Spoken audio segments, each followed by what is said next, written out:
आपकी जिला में गिरफ्तार कर लीजिएगा, केस डाल दीजिएगा। देखिए मैं तो जाने का कोई प्रश्न नहीं है। मैं आपको हेल्प करने के लिए आया हूँ। मैं आपको हेल्प करने के लिए आया हूँ, आप साथ में चलिए।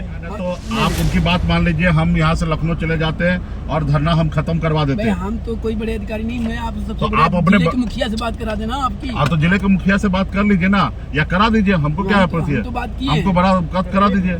आज देखिए सैकड़ों की संख्या में पुलिसकर्मी, जैसे लग रहा कि हम लोग कोई आतंकवादी हैं, कोई गुनहगार हैं, इस तरीके से रोक लिया गया, वो भी 150 किलोमीटर पहले। आज एक बच्ची न्याय के लिए 10 दिन से धरना पर बैठी है, लेकिन उनका धरना समाप्त नहीं हो रहा है। लेकिन उनसे अगर उनके परिवार के लोग, उनके भाई, उनके मिलने वाले लोग, जानने वाले अगर कोई मिलना चाह रहे तो इस तरीके से गुंडाई कर रहे हैं और उनको रोका जा रहा है। चाहे वो हमको छुप के क्यों ना आना पड़े, लेकिन हम छुप के आएंगे। लेकिन अगर 2 दिन के अंदर में उसकी बात मान ले जा रहे हैं, गुनहगार को पकड़ लिया जा रहा है, तो मुझे कोई ज़रूरी नहीं है।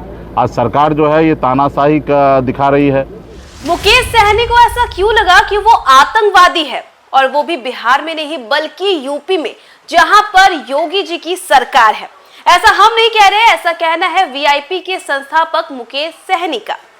दरअसल आपको बताएं तो सैकड़ों पुलिस वाले ने मुकेश सहनी का रास्ता रोक लिया और जहां वो जाने वाले थे वहां जाने उन्हें नहीं दिया गया, जिसके बाद मुकेश सहनी ने कहा है कि उन्हें ऐसा महसूस हो रहा है जैसे कि वो एक आतंकवादी हो। आपको बताएं तो मुकेश सहनी आज यूपी गए थे, जहां पर उन्होंने ये प्लान बनाया था कि वो आज आजाद बिंद के परिवार से मिलेंगे, पीड़ित परिवार से मिलेंगे और इसी के साथ साथ कार्रवाई को लेकर के सरकार से मांग भी करेंगे। लेकिन मुकेश सहनी ऐसा नहीं कर पाए क्योंकि रास्ते में ही पुलिस वालों ने उनका रास्ता रोक लिया, जिसके बाद से मुकेश सहनी ने बड़ा बयान देते हुए कहा है कि मुझे ऐसा लग रहा है कि मैं एक आतंकवादी हूं और अगर योगी सरकार नहीं मानेगी तो मैं फिर से आऊंगा, और ये बता देता हूं योगी सरकार को कि मैं छुपकर ही आऊंगा, लेकिन आऊंगा जरूर। क्या कुछ कह रहे हैं वीआईपी के संस्थापक और पूर्व मंत्री मुकेश सहनी, उनके दिए गए तमाम बयानों के साथ आपको छोड़े जाते हैं। मेरी बात सुन लीजिए। देखिए आपके पास सिस्टम है, हमारे तरफ से एक जरा सा भी उग्र भाषण होगा या उग्र बात होगा, आप तुरंत हमको आपकी जिला में गिरफ्तार कर लीजिएगा, केस डाल दीजिएगा। देखिए मैं तो जाने का कोई प्रश्न नहीं है। मैं आपको हेल्प करने के लिए आया हूँ। मैं आपको हेल्प करने के लिए आया हूँ, आप साथ में चलिए। हाँ बात हो गई, आप पहुंचिए तुरंत। आप बात करा दीजिए। मिले नहीं क्या ये सुधार? कहाँ पे थाने पे हैं आप?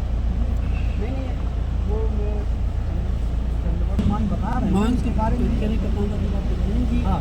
सुन लीजिए। देखिए हम जो है ना वहाँ पे आज उनका धरना तोड़ाने के लिए आए हैं। सर कल भी हमने बोला देख ले सर, एक दो या न तो आप उनकी बात मान लीजिए, हम यहाँ से लखनऊ चले जाते हैं और धरना हम खत्म करवा देते हैं। हम तो कोई बड़े अधिकारी नहीं, मैं आप सबसे तो आप अपने जिले के मुखिया से बात करा देना आपकी। आप तो जिले के मुखिया से बात कर लीजिए ना, या करा दीजिए, हमको क्या है प्रति है, हमको बड़ा करा दीजिए, करा दीजिए, हमको क्या दिक्कत है। हम तो आज उसका जब बात देखो ये काम मत करो, बंद कर दो भाई। बात होगी तो कोई रिकॉर्डिंग नहीं करेगा। आप देखो जरा कि आज जौनपुर जिला में आप सबको जानकारी है, दूल्हा हत्याकांड में आज उनकी बहन सिस्टर जो है वो पिछले 10 दिनों से अनशन में बैठी हुई है, धरना पे बैठी हुई है।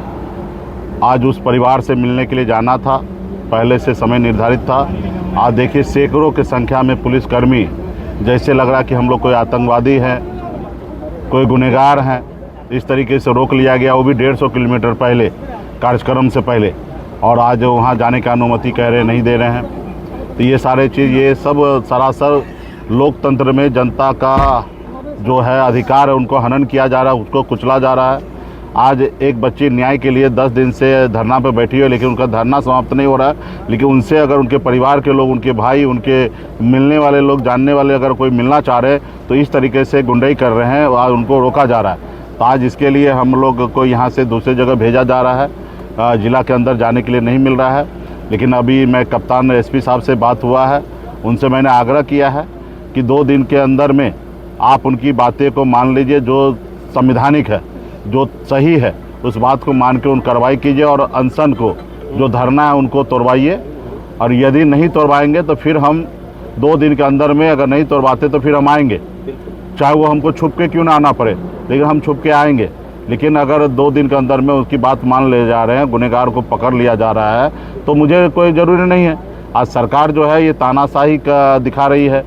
जिस तरीके से अपराधी खुलेआम घूम रहे हैं और सरकार कुछ नहीं कर पा रहे, तो जहाँ पे सवाल खड़ा हो रहा है कि उनको बचाया जा रहा है क्योंकि उनके अपने वोटर है, तो इसके लेके आने वाला समय में हम लोग लड़ाई मजबूती से तेज करेंगे। आज बहुत दुर्भाग्यपूर्ण है कि आज हमें इस तरीके से रोका जा रहा है उत्तर प्रदेश सरकार की तरफ से। मतलब नेताजी, मैं ये कहना चाहूँगा कि जिस तरह से आपको सठिया मतलब हाईवे पे बॉर्डर पे रोका गया है आजमगढ़ की पुलिस द्वारा, मतलब प्रशासन का कहीं न कहीं आपको जो मतलब आपको न्याय के लिए आप जा रहे थे, उसमें क्या मंशा रही कि इस तरह से आपको रोका गया? अब इस तरीके से कि मामला ज़्यादा उछले नहीं, ज़्यादा ये ना जाए, लोगों के बीच में ना फैले, तो भाई नहीं फैले तो आप उनकी बात मान लीजिए। जो गुनहगार उसको जेल के सलाखों में डाल दीजिए, जो कार्रवाई वो कार्रवाई कीजिए। कार्रवाई भी आप नहीं कीजिएगा, उल्टा सीएम साहब से के पास जाएंगे तो सीएम साहब गाली देगी। मतलब ये कहाँ का न्याय है भाई? एक राज्य के मुख्यमंत्री, एक बेटी, एक लड़की अगर किसी से न्याय मांगने के लिए जा रहे हैं तो वहाँ पे उनको आप इस तरीके से फटकार रहे, अपना लाल आंख दिखा रहे, गुस्सा कर रहे। यही काम आप उसको अपराधी के साथ कीजिए, लेकिन उनको तो आप गुस्सा कर रहे, गाली दे रहे, तो ये सही नहीं है, ये गुंडागर्दी नहीं चलेगा। अभी आपने देखा कि कमलेश बिंद का यहाँ पे किस तरीके से कैमूर से उठा के और जो गाजीपुर में उनका हत्या का इनकाउंटर कर देता, फेक इनकाउंटर। तो ये सब गरीब पिछड़ा दलित सिर्फ आपके इनकाउंटर होने के लिए नहीं है, यहाँ पे उनके भी परिवार में कोई घटना होता है उसको न्याय देने का काम कीजिए। किस तरह से न्याय मिलेगा नेताजी? न्याय तो आने वाला समय में इस सरकार को बदल के ही मिलेगा।